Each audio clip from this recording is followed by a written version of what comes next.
Camera's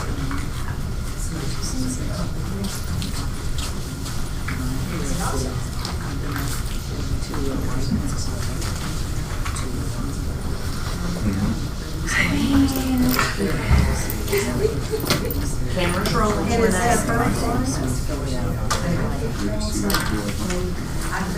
think she's a seller. All this stuff, this package is all here. Keep us awake, right? Sorry. I got one. Not where what? I forgot it.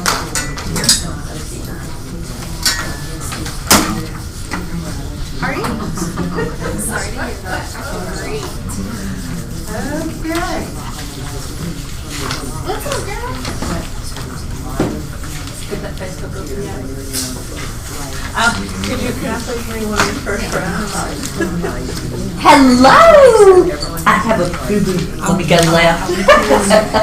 Oh my goodness, so good to see you. Here, here's your handout.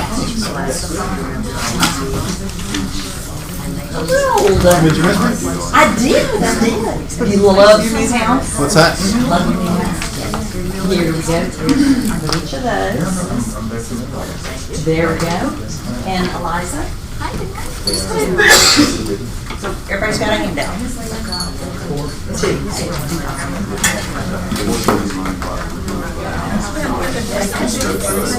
You are welcome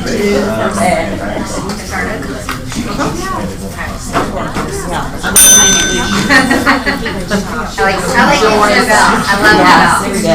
Ding! Good morning. Still morning. Good morning, everyone.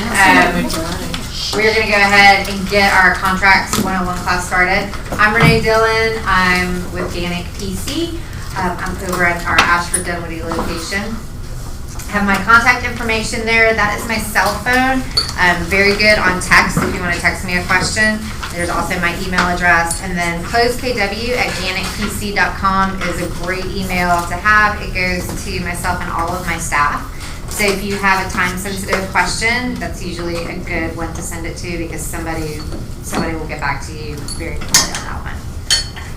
And I'm Lynn LaCroix, your qualifying broker for the Rawls Group, as well as the compliance broker for this office and 2 others. So that means I review your contracts when you submit them, when you're binding, and I'm the one that tags you little love notes that you might need to fix a few things.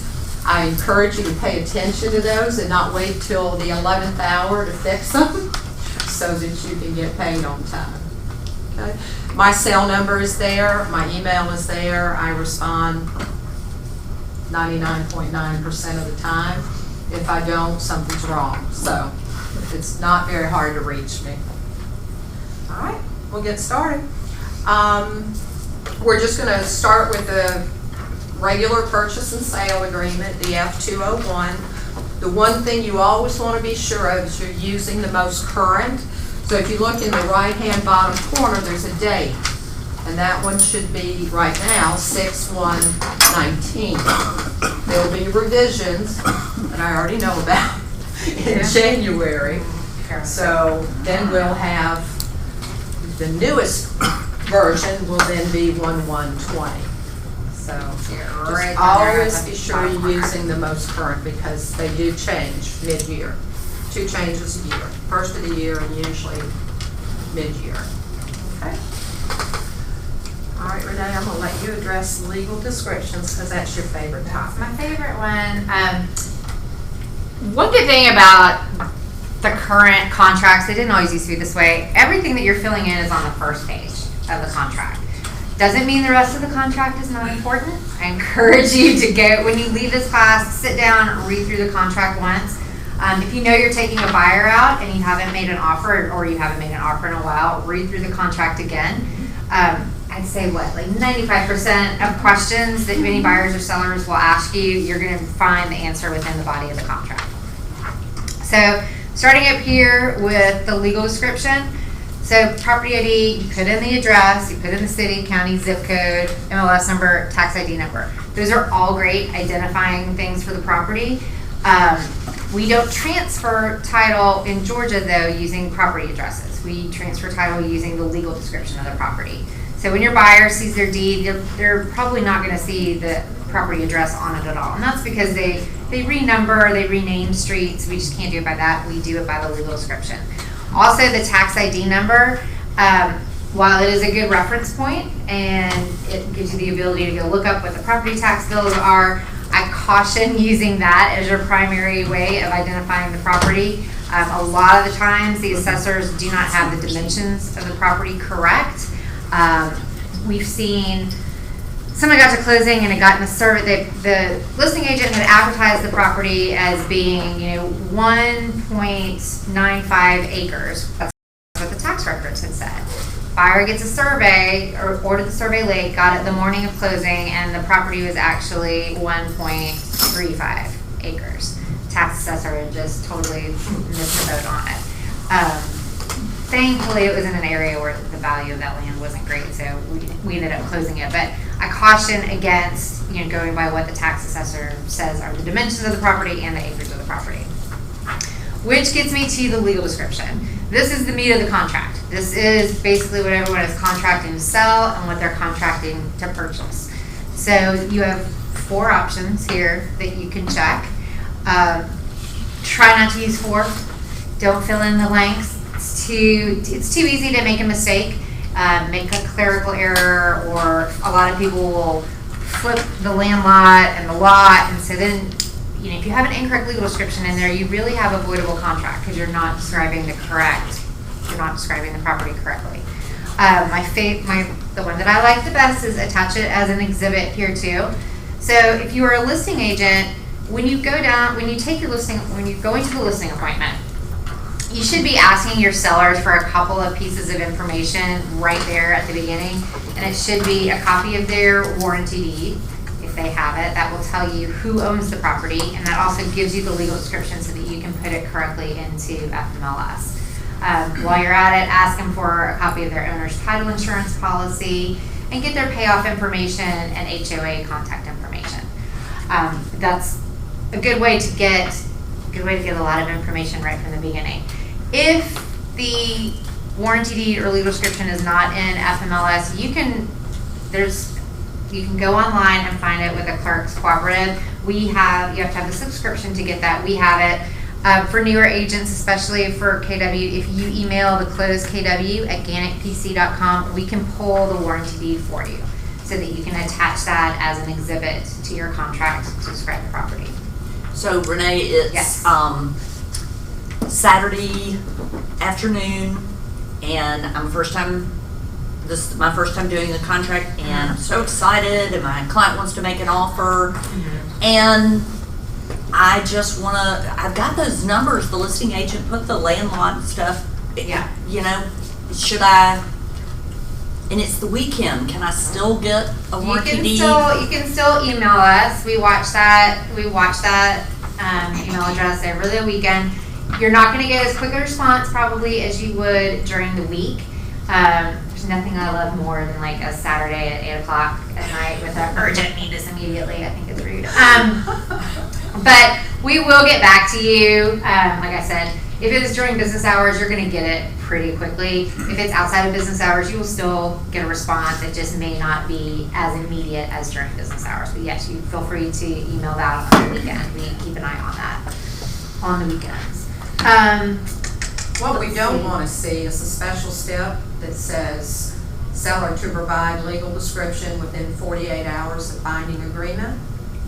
Because if you've got nothing there, then You have a voidable contract at that point. Because you're not contracting to purchase anything. There's nothing, can't do it with just the property address. no, cannot do it with just property address. Number 3, I don't love either. A lot of people get the deed booking page and they pull it from the tax records because all the counties will show the last transfer of the property. The reason I don't like this is a lot of times husbands and wives or family members will do their own quitclaim deed, or they'll do something that's not part of a title exam, and they will not put sometimes I'll see no legal description in there at all. The county county isn't judging or grading whether those descriptions are correct, they're just putting it in here. So if you reference a deed that has an incorrect or an incomplete legal description, then again, you're having the same problem with potentially having a voidable contract since you don't have the correct legal in there. That being said, sometimes you just do the best that you can. If you have to get some, like in Stacey's example, you have to get something in within 30 minutes. You can't wait for us to, look it up. You got to get it in, or you're just under the gun for some reason and need to get it in quickly. Just use whatever is the best information available. You can always update it later, but just try to get the best information and the most complete information available in there for that. Because it's one of those, it's never a problem till it's a problem. So, it's done all the time. Legal descriptions aren't there when the contract goes binding. They're provided 2 or 3 days later, and everybody's happy, everybody moves on and closes. The problem becomes when someone wants to get out of a contract. That's the first thing an attorney's going to look at. First place we is, look. was there ever a legal description? Yes. So will the warranty deed suffice for this? You said title homeowner's policy. Yeah, I'm just saying those are just good things to ask for But at the a listing warranty deed appointment. should give you what you need The for warranty that, deed, so- yes, gives you the legal description and also tells you who owns the property, so you make sure you have the right people signing your contracts. And one of our other offices had an issue about 8 months ago where she listed the property. Turns out the person she listed it with did not own the property, but she had never pulled, the warranty deed. So that's another good reason to have a copy of the deed.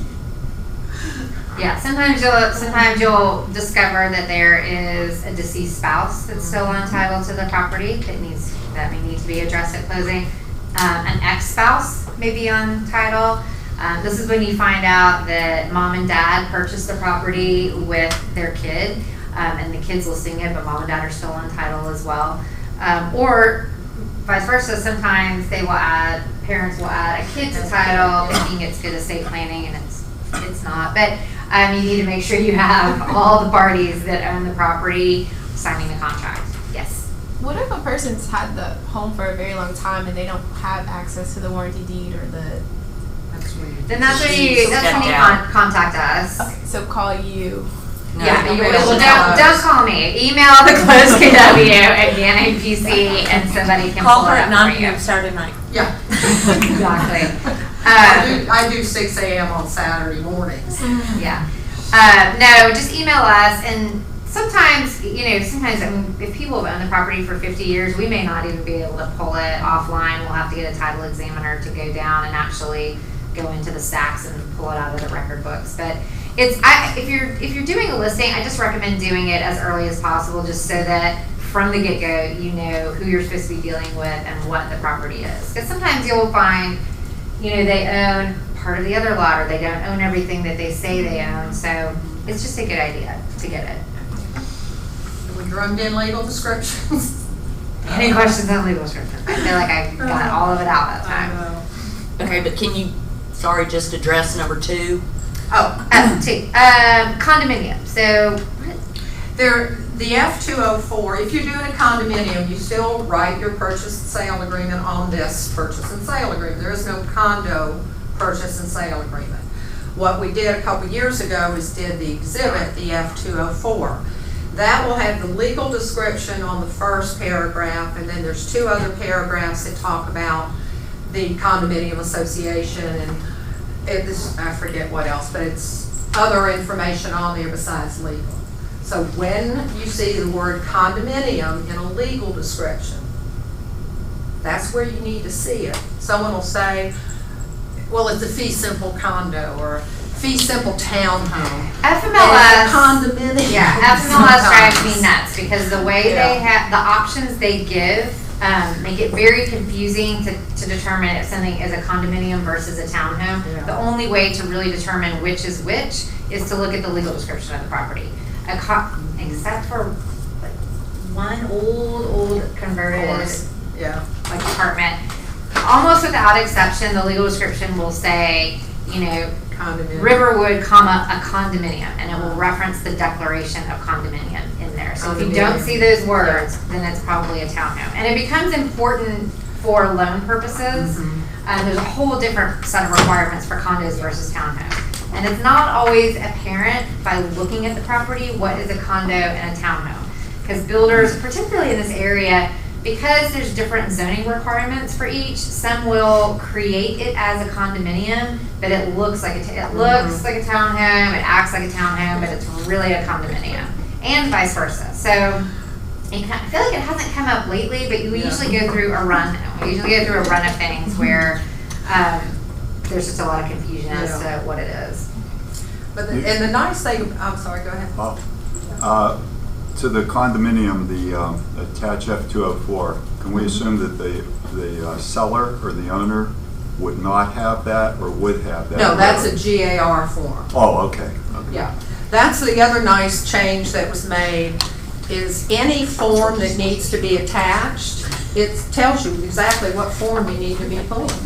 Before, you used to have to guess and go through and figure it out. So you don't have to memorize the number. Exactly. Like Lynn. So, She knows them off the top of her head. I still don't. yeah, anytime you see an F number, that's a GAR form. Oh, okay. Thank you. Okay. Purchase price, preferably just put the dollar amount, don't handwrite out $250,000 or whatever, just the numbers. Even though they give you a lot of space, Don't just do it. numbers. That's where mistakes are made, and if it's countered, then you have to go back and remember to change it, so just put the numbers.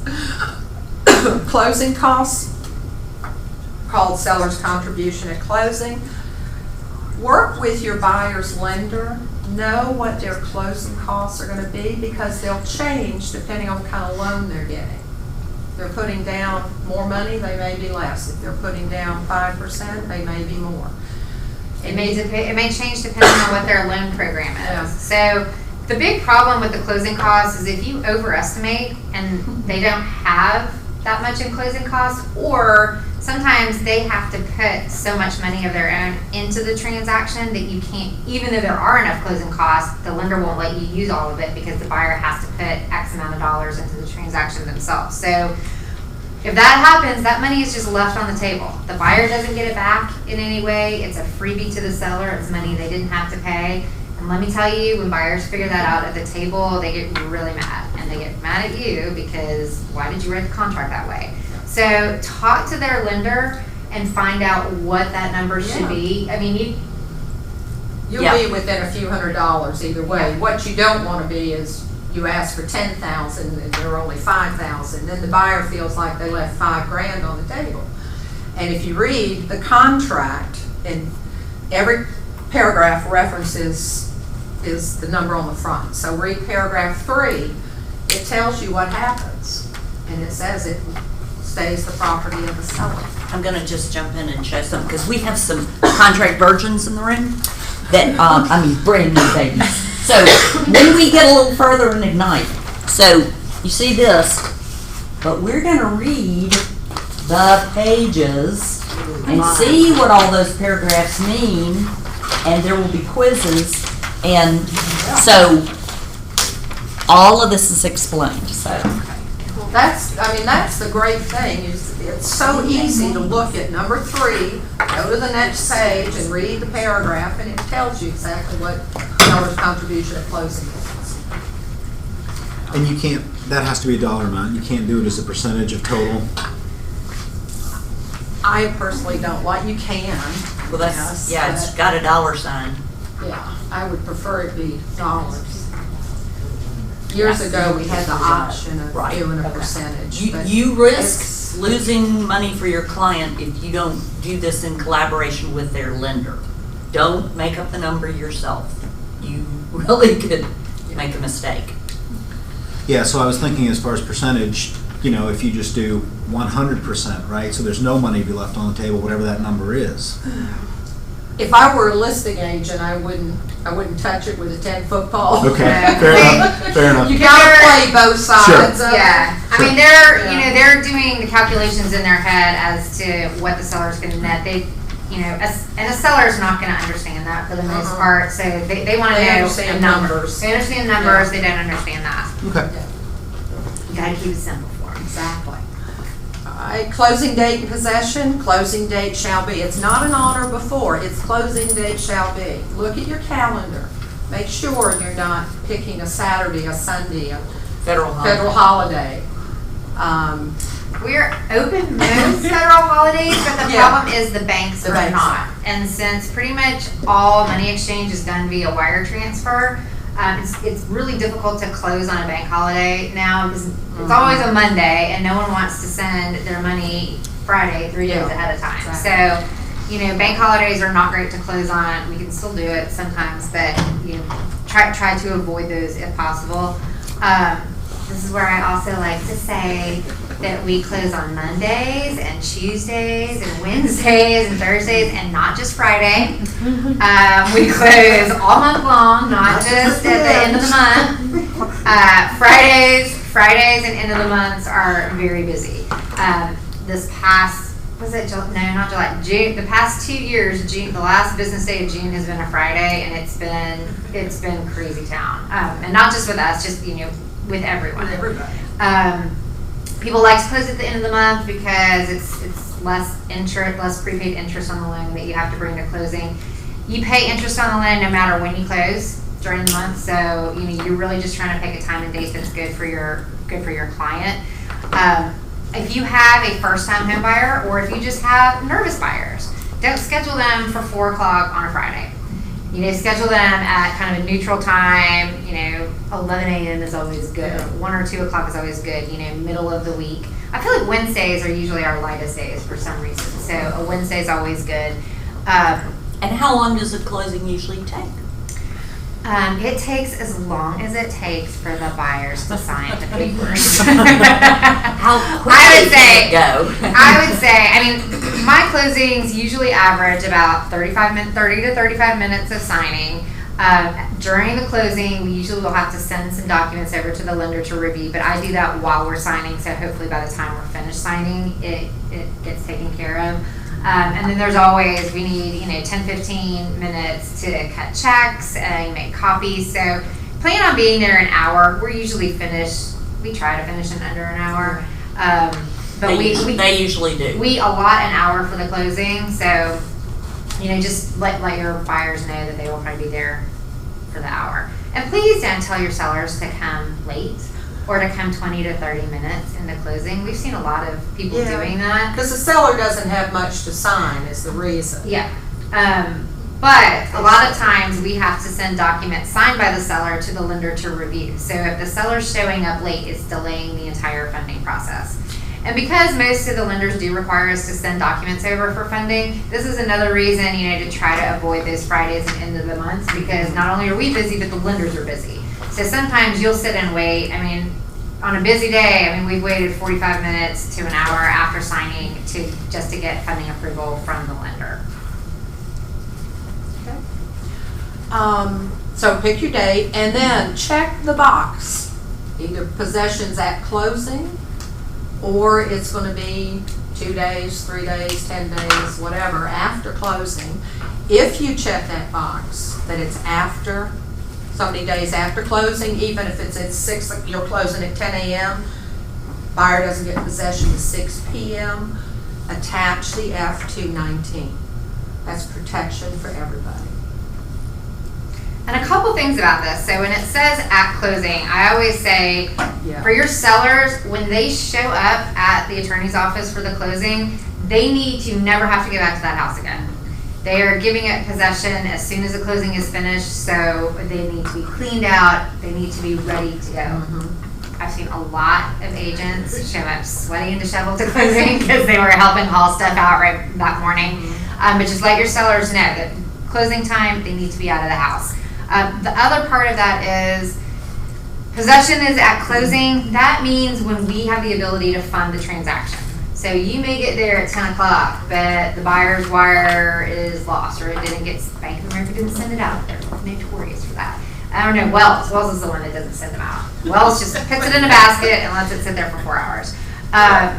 So the closing, possession at closing is when I can hand out money to the seller. When I can give the money to the seller when I am ready to fund the transaction. Any questions on that?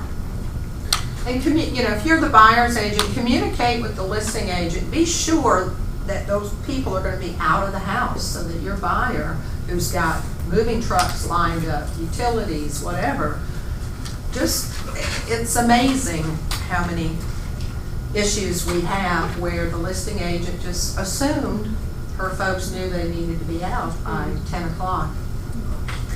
What about the lender's role in this, the closing date?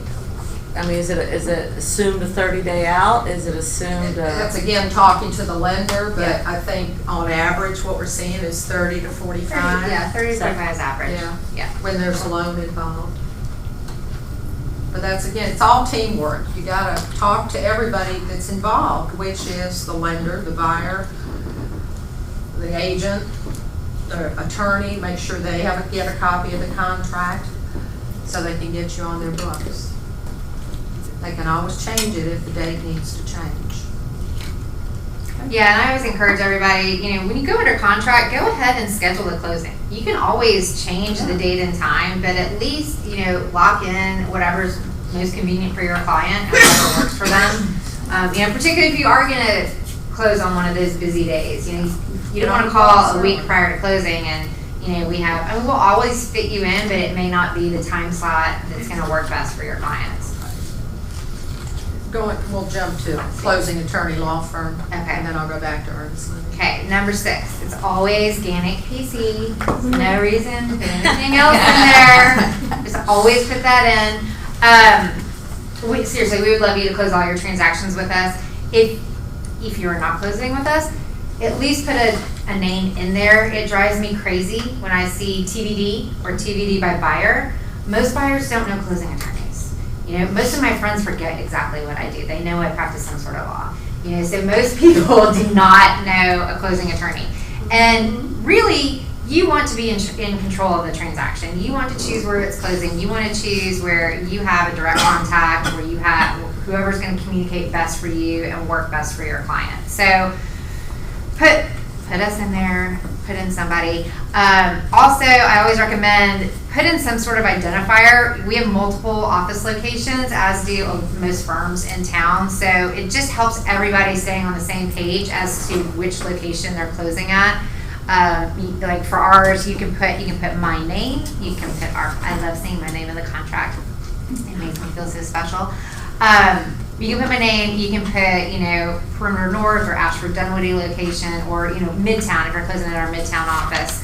It just keeps everyone on the same page. You'd be surprised, especially with Midtown. I feel like we have a lot of people show up at our offices when they're supposed to be at the other one, because sometimes the property may be here, but everyone works in Midtown, so everyone schedules a closing there, or vice versa. Everyone works out here, even though it's an in-town or Gwinnett piece of property, they're going to close here. So any of those firms, Wiseman, Noack, Campbell and Brannon, They all have multiple. they have multiple locations. You put that name hyphen which office. Or at least the name of the attorney. That sometimes is help. just Yeah. anything to identify which location is helpful, and it's helpful for the lender too, because a lot of the lenders may work more with one location, so they'll start sending all of their information to the wrong office because they just assume that that's where it's closing. And so when it's the helpful for everyone. seller and listing agent, to know whether or not to counter, they need to know which location you're picking. Right. Question. Yes. Who has more contact with you, real estate agents or lenders? Hopefully everyone. Hopefully all of them. Hopefully all of the above. The good news is we work with a variety of lenders, so we know, unless it's some like weird out-of-state lender or some, we pretty much know all of the loan officers and processors in town, so we work pretty well with everybody. But really, I think it's more important for the agent to be directing the closing. Yeah. We have our favorite lenders, don't get me wrong. If I had a day full of certainty closings, I'm a happy person because I know it's getting taken care of and we know everyone there and, we're all working together. But, It takes we work with everybody working everyone. together. Yeah. to get my transactions staff and done. I've been in this business long enough that we all know each other, so we all work well together. And there's a great form, GAR form, it's the 264, it's called Reminder of Important Dates. It is, and it also has the a name and address and phone numbers of the lender, name and address of the attorneys, when your earnest money's due, when due diligence ends, financing, appraisal, closing date, and you fill it out and send it to everybody in the transaction. That way they can't say nobody knows who's doing what. 264? 264. Reminder of important dates. Yeah, and if you're using a closing coordinator, the good ones all do that, Yeah. which is fantastic. We like seeing those too. It's fantastic. It's just a good tool to use. Earnest money, my favorite subject. Where do I even start? This is one of the sections here where money is going to fly out of your pocket if you don't take care of the earnest money properly.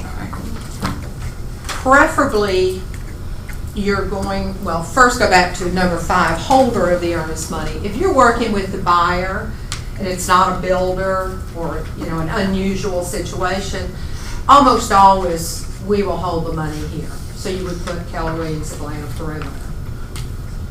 Your client is not at any sort of advantage in the event of a dispute over the earnest money, but the advantage of having this office hold the earnest money is that Lynn looks at these all day long. She's very educated. She knows what she's doing. That is not true for a lot of other brokers in town. So if they put in somebody that you don't know very well, or you can always, even if it's your listing, you can always counter that KW is going to hold the earnest money. Especially if it's a small company like ABC Trust Realty or something. A lot of times, the smaller firms don't even have trust accounts. They don't want the responsibility. So they'll either let the buyer's agent's broker, the listing agent's broker hold it, or you have the option of letting the closing attorney hold it. Which I don't love it. We do it. I'm not a huge fan of doing it. But if you do, there's forms. And I know most firms do this as well. I won't sign these forms if I don't have the earnest money already. I am not going to obligate myself to be the holder and 2 days later have to start chasing earnest money down. So just know if the attorney's holding the earnest money, that needs to get in before you can get all of your forms signed. Yes. So they just updated this in June. Why don't they still have cash up there? Because I actually had a transaction, and I remember coming to Stacy with $3,000. Yeah, because you have to remember that it's not just for Atlanta, it's for the entire state of Georgia, and down in little tiny towns, they probably do take cash. But we have hundreds of thousands of dollars that run through, we don't do cash. Yeah. Question. Doesn't the closing go smoother if Gannick holds the earnest money versus Keller Williams holding the earnest money because there's an extra step in transferring that? Not because of our relationship. Yeah. It's a well-oiled machine. Yeah, not necessarily. I mean, If we're holding it and your commission's $10,000 and we're only holding $3,000 earnest money, then you'll get a check from the attorney for $7,000 because we already have 3. That makes it 10. It's smooth. yeah, we're used to it. Yeah. And If it's a quick closing. I was about to say, yeah. I mean, if it's A cash if it's a quick closing, if it's a cash transaction, a lot of times the earnest money will just get sent directly to it. I mean, I did one last month where we closed in less than a week, and they just sent the entire purchase price, with the earnest money. So, like special occasions like that, or sometimes sometimes we'll go ahead and hold it if it's like $100,000 in earnest money, because then they don't want to have to wire that to us. And Right.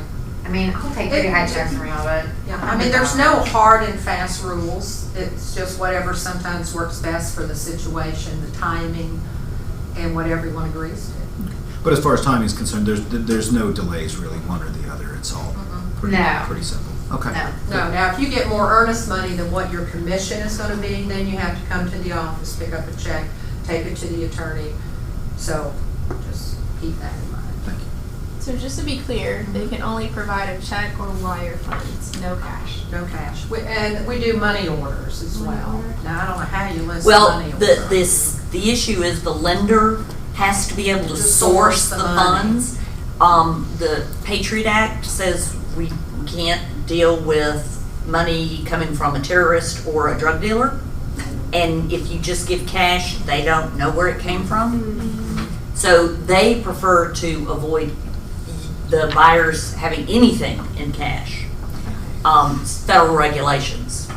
Now, money orders you buy with cash. So they're really, lenders on don't the like them You have to anymore. really talk to the lender, It because depends we've on the seen lender. money orders with, Yeah. you know, now that more people are e-banking and, you know, there may not be a branch where they can get, or, you know, Mhm. I It did is an something with issue. somebody that, even though it was, I can't remember, it was somebody that has it was Chase or somebody, but they didn't have any checks, like they've never gotten any checks on their account. So, you know, it just, check with the lender, but yeah, the earnest money, the sourcing the earnest money is a big deal with the lender.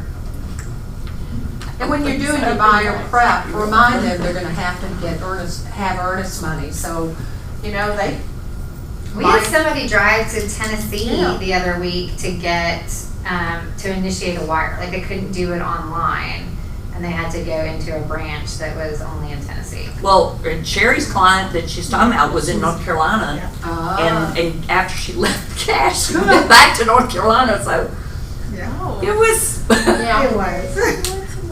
Sorry. My clients went to North Carolina. I actually ended up in the hospital Oh. holding this money. Oh, God. But I gotta get it in the office at That's a 3 whole days. other That's a whole other story. That's a whole other Yeah. story. Alright, so again, talk to your clients about how they're providing that earnest money. Know it, before you take them out, know what their banking situation is and Make sure they know they gotta have earnest money. make sure they know Right, they have and their industry earnest standard money. is 1% of the purchase price. Yeah. 1% of the purchase price. That's not $1,000 earnest money on a $500,000 house. It's negotiable, but yeah, Right, you would right. get that one countered. Yeah, and it's generally a round number. It's Yeah. 1,000, 1,500, 5,000, Right. 10,000, you know. Yeah. I rarely see, you know, 1432 is the earnest money. It's Just generally round a it round up. number. Yeah, round hundreds. Yeah. Make sure the last two are zero. And then you wanna be sure and check the box. Is it A, B, or C? I don't like A, as of the offer date, unless that money is already here at the office. I had this happen over the weekend where the agent checked as of the offer date, which took her 3 days to get it to the office. That's not the same. You cannot be running around with earnest money checks. You will lose your license, I promise you.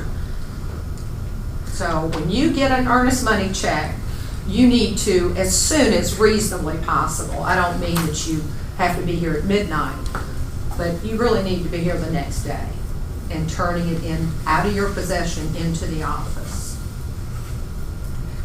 In this day and time with everything becoming virtual, And electronic. Yeah. I mean, We are working on, They're- with our bank, Yeah. having remote deposits. As soon as Fidelity releases being their worked program, out. we I were mean, gonna have that. I manage a rental property and I get paid through PayPal. I mean, thousands of dollars. Yeah. And I'm like, writing a check is becoming obsolete. Yeah. Some people don't even know how to write a check. No, I know, Yeah. I know. Trust me, we know. Anyway, we're gonna run out of time like we always do, I apologize. B is, in my opinion, the best choice, that it is, you know, $5,000 within 2 days of binding agreement date, or 5 days. Just to give you time. Know where your people are. Yeah. You know, Yeah, I mean, that's if the it's, other I mean, thing. a lot of times you're gonna get binding, you know, Friday night or Saturday night. You know, make sure that they can get here by Monday morning, and drop the money off. You know, the problem becomes if the money's not dropped off. You know, it sets in motion a whole series of notice that we have to Notify all all the parties parties. that we don't have the money. which then puts the buyer on notice that they have 3 banking days to get it here, and if they don't, then the seller can terminate. One of the few ways the seller can terminate. So that's, and earnest money can mess up the deal quicker than anything. And if your client never brings the earnest money, Oh, yes. and then defaults on the And you never contract, turn in the binding agreement, Yeah. so that we know we're supposed to have Yeah. earnest money. then the seller, they're going to, who do you think they're gonna come after for that earnest money? The broker, the agents. Mhm. Yeah, whoever represents the buyer. Yeah. Because they're entitled to it. They were supposed to get it, you know, it was supposed to be deposited here, it's their money to get. So that money comes from somewhere, more often than not, I see it coming from the agent. So keep that money in your pocket, make sure that earnest money is getting dropped off. Also, even if it's not a problem with everybody that the earnest money is late, remember we said the big deal about earnest money is the lender has to source it. Yeah. So if it's a personal check, that can take up to 10 days to clear somebody's account. So we've seen closings get delayed because they couldn't properly source the earnest money. So it needs to get in. And 10 days for a personal, 10 business days for a personal check to clear, 5 business days for a certified check to clear. And it's your responsibility to make sure, if you've written the contract and it says that Keller Williams Atlanta Perimeter will have the earnest money in 2 days, you can't just assume that my buyer took care of it.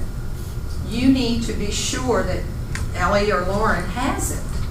And they don't know they have to have it if you haven't uploaded your binding agreement with a green sheet. That is the only way we know you have a binding agreement. It's the only way we know if earnest money's due. Yeah, they do not troll .loop looking, it's the green sheet filled, submitted. They don't that have says, superpowers. Okay, we've gone under contract. Yeah, but you've got to follow through and be sure the money gets here, because a lot of times, the buyer will say, well, I mailed it. Well, a week later, we still don't have it, and you've forgotten all about it, and you've moved on to the next thing. Those are the ones that will cost you money, because that buyer will end up terminating probably after due diligence, is what usually happens. And then you're shelling out money that you shouldn't have. Yeah, and if your buyer's, out of town or, even in town, don't put the earnest money check into snail mail. Have them overnight it or just drop So it. If they're there's a here, drop tracking it over number or here, so something. there's something. All right. How wires are they? What's Are that? wires okay? Wires on? You need to check with Ellie first. Yeah. It's not a up and running system yet. I mean, and this is a function of her bank. If they can only wire it, then that's probably one of those times where we'll end up holding it because we do deal with wires all the way time, along. yeah. So if that happens, just contact the attorney and see if they can hold it. All right, we're gonna move All right, on move to on. Due inspection and due diligence. Due diligence is for any reason or no reason. It's not just your home inspection. And so be careful not to confuse inspection and due diligence. Due diligence can be they want their parents to come see it. It can be they want to have a contractor come in. It can be they don't want a home inspection. They just woke up the next day and said, no, don't like the drive time.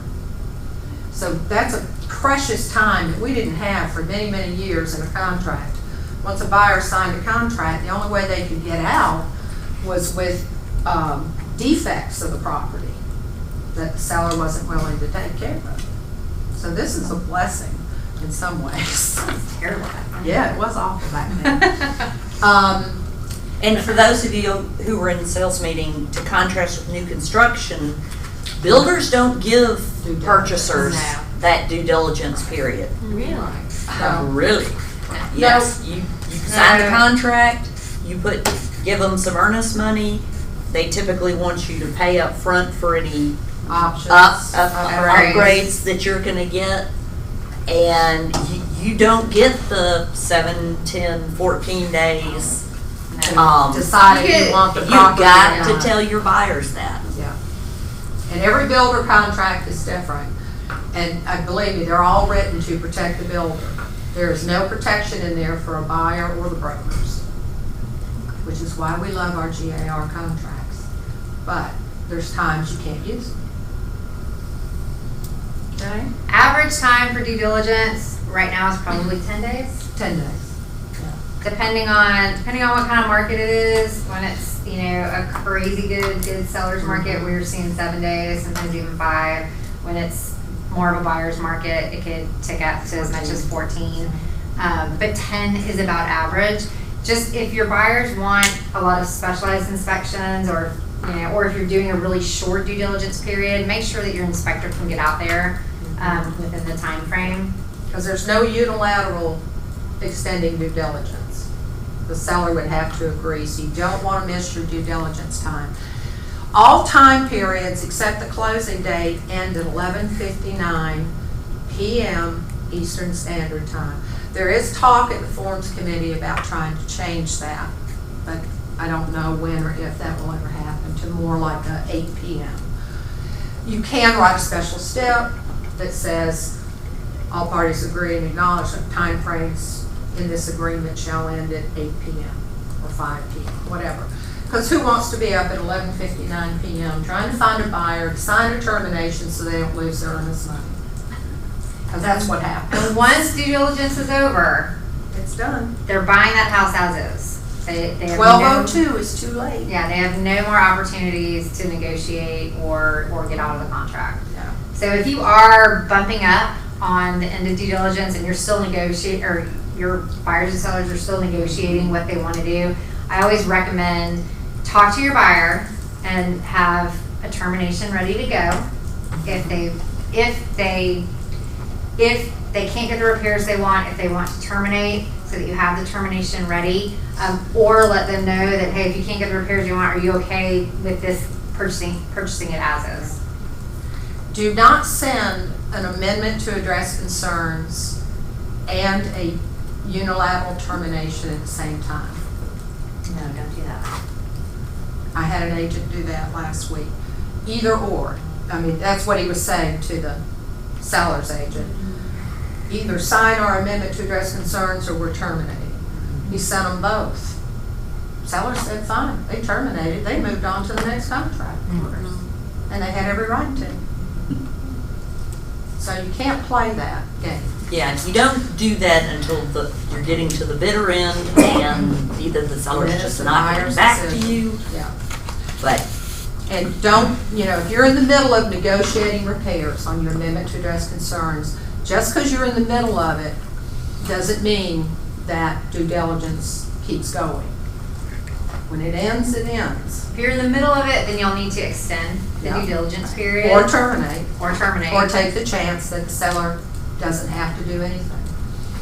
Doesn't mean the next day he may or may not sign everything, but he doesn't have to. right, this is one of the, other than going binding, this is the trickiest part of the transaction. Which is So we'll why that spend a form whole is- lot more time talking about And it. this is the second big place where money just flies out of y'all's pockets, because you can't get something done, or the seller verbally agreed to do it, but Or then the never signed agent it, or the says- agent said that the seller will do it, but nothing. If it's not in writing, it doesn't. If It's it's not signed. in writing, signed within By the the time frame, parties. it does not count. No verbal agreements, no emails, no text, none of that counts. So You can wanna- have those conversations, but before due diligence expires, You it's better gotta have be in a writing. signed agreement, Yeah. yeah. And when due diligence starts, if you go binding today, your first day of due diligence is tomorrow. So it's not based on, well, you signed it at 12 noon today. Or, what was the one I had? They signed it at 11:30 p.m. And the agent sent it back to the buyer's agent, but the buyer's agent, of course, didn't see it till the next morning. And there was an argument about, how many days? yeah. So, anyway, if you go binding today, day one is tomorrow. Just remember that. Okay, we're gonna not talk about option payment for due diligence. Just put NA. Put NA Some right of the here. blanks that say NA or zero NA. or a line. If you ever want to know more about it, give one of us a call and we'll tell Or you if why you you get an shouldn't. offer with it in there, let us know. But It's been a year now Yeah. since I've even seen it used in a contract, and the last time I saw it used, no one understood what was happening. We were chasing money around for 3 weeks after closing because And it was designed during the time when there were so many investors tying up 10 properties at a time. And this was one way to make them put up some money that went to the seller even if they terminated. there's better ways to get the seller additional earnest money. Just don't use Don't that do one. it. Don't do it. Number 9, lead-based paint. All I ever ask is that you check the box. You've got to know whether it was built before 1978 or after 1978. I don't know why it gets left blank.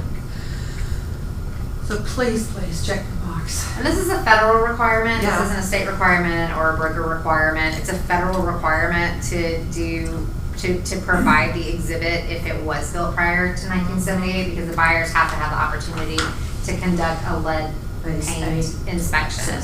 Yeah.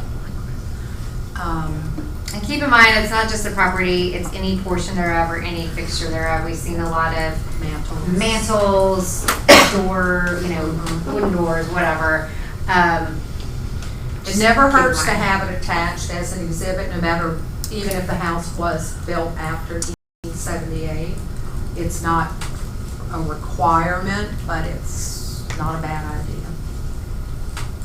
In the lead-based paint inspection, that would still fall within the due diligence period stated above, so everything would have to be completed within that time frame, right? Yeah, That's does it give not you some- extra days? It's a separate assessment. If you read your lead-based paint exhibit, it talks about, it's a separate 10 days just for Yeah. lead-based paint.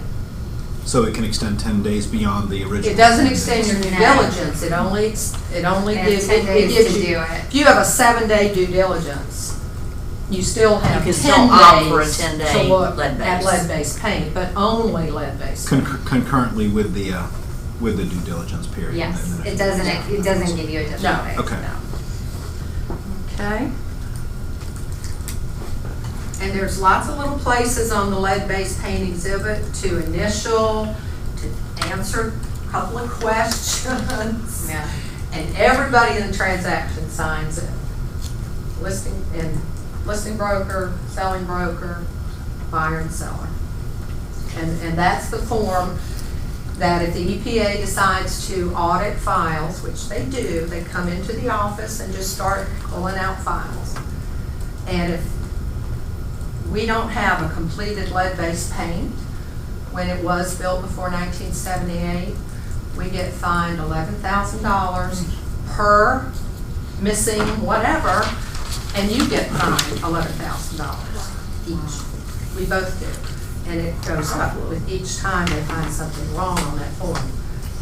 So, again, stress. It's easy to fill out, I promise. Okay. Selling broker, it is always the broker name, the office name, not your name. So Keller Williams Atlanta Perimeter. Go ahead and put Atlanta Perimeter in there, because especially in this area, we do a lot of color on both sides of the transaction, so you need to be able to distinguish who is. Same thing with earnest money. Spell out which Keller Williams is holding the earnest money if they're on both sides. Excuse me. If you're showing a listing of Caldwell Bankers, go ahead and fill in Caldwell Banker. And if they have it in FMLS, and they only will take exclusive listings, then check the box representing seller. These are just little things that when I review a contract, if it's left unchecked, you can't go back in and check it once you're binding, then you've got to do an amendment. It's just more steps for you. So do it all up front. So you're representing the buyer if you have a buyer brokerage agreement, which you must have if you're representing the buyer. Otherwise, by state law, you cannot. So you gotta have a buyer brokerage agreement signed before you go binding. You would check that you're representing them as a client. Okay?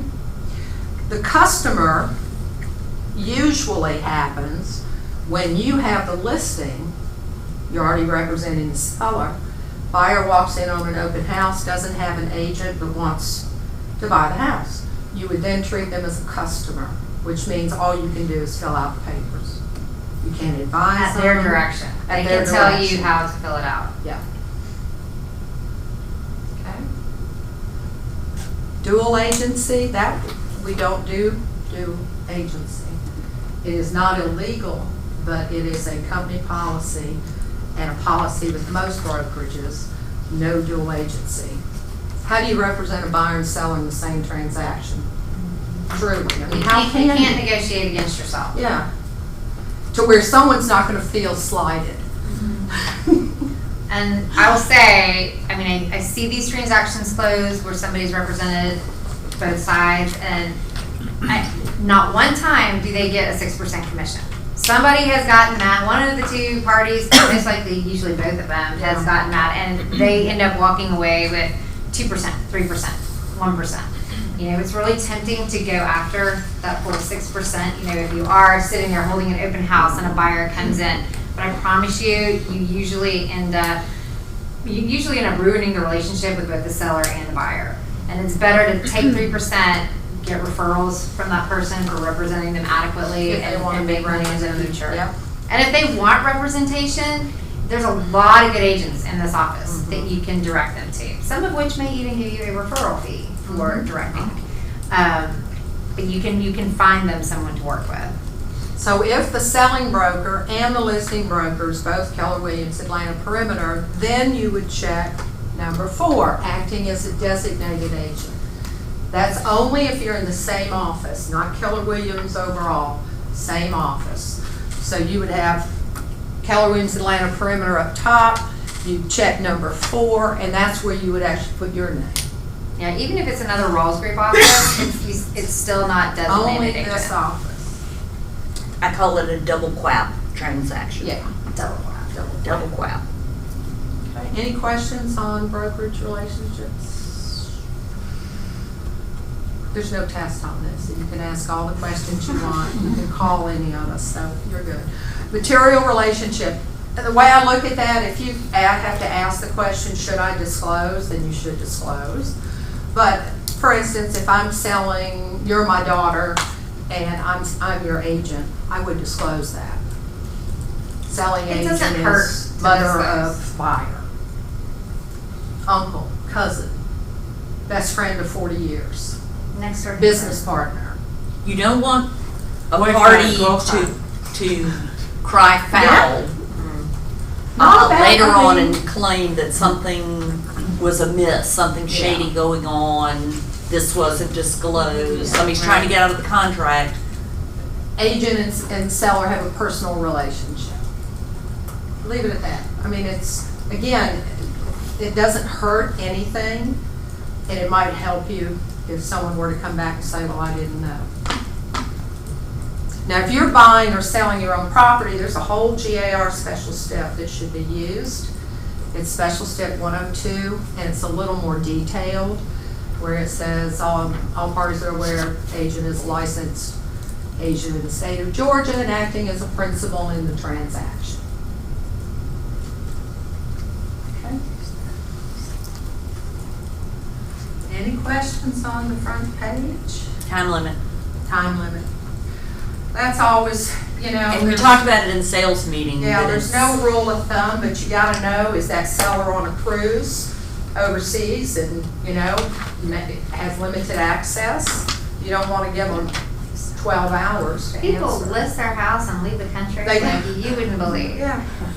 But yeah, I would say that this is a common sense one. You know, use your common sense. Talk to the other agent, find out, you know, where everybody is, what's a reasonable time. You don't want to give them days and days to consider it because other offers may come in. But you also don't want to put such a short time frame on it that there's no way for them to be able to, you know, get home, look at the offer, make a decision, and get back to you. I start with 24 hours and then find out if I need to adjust it, if I need to extend it. But, Yeah, because just because you've given them 24 hours, if they get another offer in, they don't have to wait and give you that full 24 hours. They can still take an offer. So your goal is to get it accepted as soon as possible. Just because you know, And the rule of thumb is if they have an open house scheduled and you want to make an offer, make the deadline prior to the open house, because they're going to want to wait. And you may or may not get that, but still. So the next several pages, again, are going to tell you everything we just talked about. And the numbers all correlate, all the paragraphs Correlate. That correlate was the word I with the first page.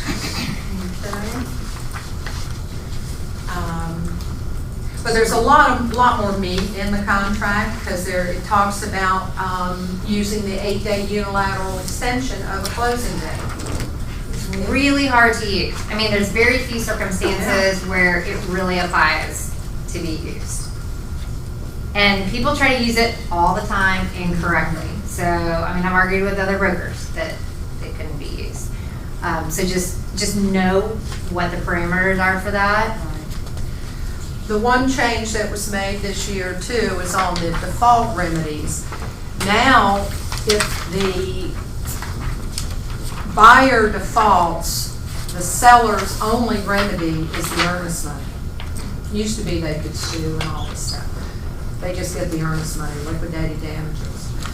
If the seller defaults, which we've had a lot do lately, who just change their mind, don't want to sell my house 2 days before closing, the buyer can actually then sue. So the seller can no longer sue, but the buyer can. The buyer's agent can go after And we commission. can go after commission, which we're doing Yes, right now. So can you, How often are those won? I mean, there's not a lot of litigation in residential real estate, because by the time you pay, like for instance, in this case, I'm going to send a demand letter over to the other brokerage for commission, but I don't litigate. So if they say no, I'm going to have to send them to a litigator, and depending on what the amount of commission is, you may just get it all eaten up in attorney's fees. The last time that we dealt with one, it was on a $1.4 million. Yeah, it was a $43,000 commission. So that one was worth That was, Litigated. but we spent all the money, almost all of it. almost That's what all I'm of saying. it, on And how often attorneys. would a buyer actually want to sue the seller who clearly does not want to sell their house to them? Well, they can sue for specific performance, which may take years. But again, do they really, would they yeah. rather spend the money and wait on this house or just get find another one? Exactly. Yeah, I mean, it suits me never But to be you- in a lawsuit. Really, the Yeah. point is you would be surprised at how many people at the 11th hour, buyers and sellers, change their mind and want to back out of the contract. I've gotten a call. And so you almost- have to know what rules govern. I've gotten a call almost every single Thursday this summer from somebody who was supposed to be closing the next day, and the seller was getting cold feet and wanted to get out of the contract. So you just have to explain to them, look, they can do this. They have the right to do this. They have the option to do this. And if the buyer, when you're talking to your sellers, if the buyer does choose to sue, and some may do just because they sunk money into it, a Liz Pendens, something called a Liz Pendens will attach to that property, and the seller won't be able to sell it to anyone else Right. if the buyer chooses to sue. So, I mean, it's not a good situation. it's not a good situation. I mean, you really want, when you're talking, when you first are working with your buyers and your sellers, I recommend giving them a hard copy of this contract. Because I know just from signing my own paperwork recently, now that it's e-sign, it's just click, click, click, click, click, click, click, click. No one's reading anything. Right, no. So, give them a copy of the contract. But you can print them out with draft on them or Yeah. in Sample. training on. Do not give them a blank contract that they can use. Oh yeah, I guess that's right. That happens, Yeah. yeah. Then they disappear and they have their contract and they go and buy something on their own. So maybe don't give them. Just write sample or something on it. Question. If Donna and I are fortunate enough we're married with different last names.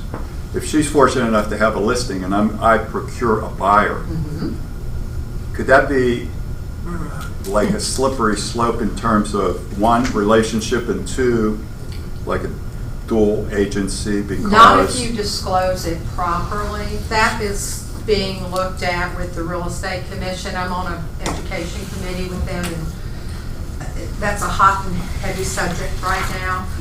So the best thing you can do, whether you're married, on the same team, disclose your relationship. I was thinking in terms of, as a listing agent, she's selling high, my buyer's trying to buy low. Sure. They're, you know, Yeah. it could be. Husband a and little- wives do it all the time, but you just, You just Have have to to, be you have to careful. disclose to the clients. Okay. they gotta, and I mean, make it real apparent. Don't just brush it off, because it really is becoming an issue. So we both, back to that issue, we both make sure, and I say to Dawn, have you disclosed to your seller? And she says to your buyer, et cetera, so we are Right. clear and, okay. And you want Thank it you. in the purchase and sale agreement as a disclosure. As far as relationships and disclosure go, the organization that I worked with asked me about listing a property that was donated to the organization. Would I have to disclose that I work for the organization? If you're asking, then yes. That's the best rule of thumb that we can ever give you. If you have to ask the question, go ahead and disclose. Yeah. Yeah, Really, it doesn't. no it harm doesn't in hurt. over disclosing. Yeah. I know. I just didn't want them to think, oh, you know, it's a different. I think that's a material fact, a relationship though. If you're employed by them, yes. Yeah. Absolutely. Yeah, it might be different if you're a volunteer. But Even not then, bad. Even yeah. then, I don't know. You know, this gives you some definitions of the binding agreement date, what a banking day is, who the broker is. Everything is calendar days, not business days. Everything, except if you're closing were to fall on a Sunday, it would automatically go to the next business day. But none of your other contingencies. If it ends on a Sunday, it ends on a Sunday. So you're saying, like, with due diligence, it's 7 to 10 days, not 7 to 10 business days? It's calendar days. Calendar days. Always Calendar days, unless a special STIP is written that states that all contingencies are business days, excluding. Which I don't see. I don't, very often. don't see it very often. Renee, can you quickly go over what the 8-day unilateral extension does cover? Yeah, you want to get back to it? Yes, see, if I get my glasses back on, I can find it. I'll see where it's at.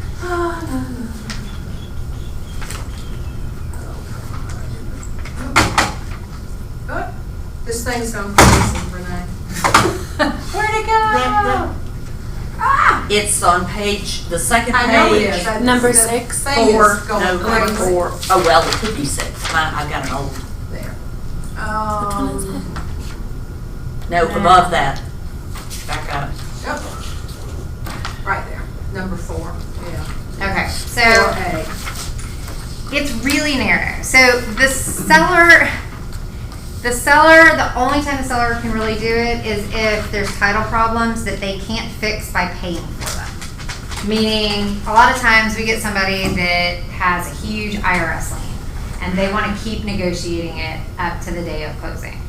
So if we have a payoff for it, we have to close and pay it. They can't unilaterally extend to keep negotiating on that. They can bond off liens, they can do something else. Generally it's, if you're extending it for title problems, it is, a probate issue that no one knew about came up, or, something really out of the ordinary. It is really rare that a seller gets to use that. And as far as the buyer, it's really if the buyer's lender doesn't perform, or the buyer's lender can't get it closed. But it has to be due to no fault of the buyer, which I just talked to somebody where they were kind of arguing over whether or not it was the buyer's fault. Anyways. Yeah. And it's it can't be that the buyer hasn't provided the correct information. It can be because they don't have the money to close unless they've made it contingent About selling the house. upon a sale. It can't be because they don't have the down payment. Right. And it can't be because it's contingent upon selling a house unless you made their offer contingent upon them selling the Yep, house. and it says the closing attorney is delayed, we will never delay a closing, that never happens. I don't think I ever see that one No. anymore. And the only other way is if the buyer doesn't get their disclosures in a timely manner, which again, fall to the lender. And sometimes that happens, sometimes just something happens and it doesn't go out, or, the buyer didn't sign it. And then once you use it, that's the only time it can be used in the transaction. Each party doesn't get to use it one time for the whole transaction. When does, like, on the lender side, that every time you change something, it's go another 3 days? There's not a whole, unless they've changed loan programs or something as dramatically has changed, because there's a lot of fees that can be adjusted. I mean, the lender's fees don't change, our fees don't change. HOAs, taxes, anything like that doesn't trigger a redisclosure It really has to do period. with the loan program. Yeah, loan it's amount, really, loans, there's whatever. not a whole lot that you have to redisclose for. It's if you, like I said, it's basically like changing programs. And that's the one that gets argued, it's the buyer's fault when they change lenders. If they change a loan program, they have to go to FHA from conventional or conventional something like to that. They That's when argue it's usually. those. Yeah, when they first started that 3-day period, it was a lot tighter. They had to redisclose for pretty much any change, and now it's loosened up to where very few things require redisclosure. The new addition in June to the contract is paragraph number 6, warning to buyers and sellers beware of cyber fraud. There's language in there that limits our exposure to $100. This is protecting y'all. You want to make sure your buyers and sellers initial this. Now, it's in your buyer brokerage agreement as well, it's in a listing agreement as well. And then we have the Rawls Group required wire fraud disclosure. Do you think we're gonna do overkill on it? You bet, because we've had several offices whose clients have lost hundreds of thousands of dollars. I don't think it's happened here. It has happened in one of the other Rawls Groups. So, you want to, Oh, it has happened here, but it has happened here. okay, I don't know about that. Thank you, just before my time. You just don't know about it. Okay, good. Some things I don't You want should to know about it. I know way too much that I wish I could forget. And then you have this nice long list of exhibits. And they give you the number of what to use, which is awesome. Again, you don't have to go hunt for it. If there's a community association, you're going to attach the 322. If you've got a conventional loan, FHA, VAs at the bottom, everything, almost any exhibit that you would attach is listed there for you. So just check the box, make sure you attach it, preferably put a letter on it, A, B, C, D, E. You'll notice legal description says the F-807, there is an actual form that can be filled out, or other, and we prefer the or The other. other, just attached to Just the. attach the warranty deed. Do you like having the warranty deed labeled, adding a text box and it's exhibit whatever? Yeah, if you can do that, I just want it in there. The nice thing is if it's checked as being part of the agreement, then it's part of the agreement. Because it says right there, all exhibits and or addenda attached hereto listed below or referenced herein are made a part of the agreement. For newer people, Renee and Lynn do a class that's all exhibits and amendments. So There's a Yeah. lot.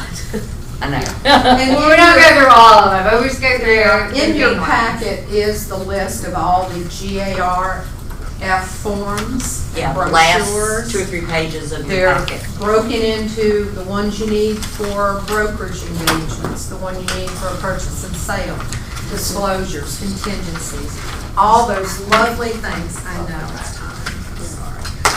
There is an area for special steps. We hope you never have to use more than the space provided.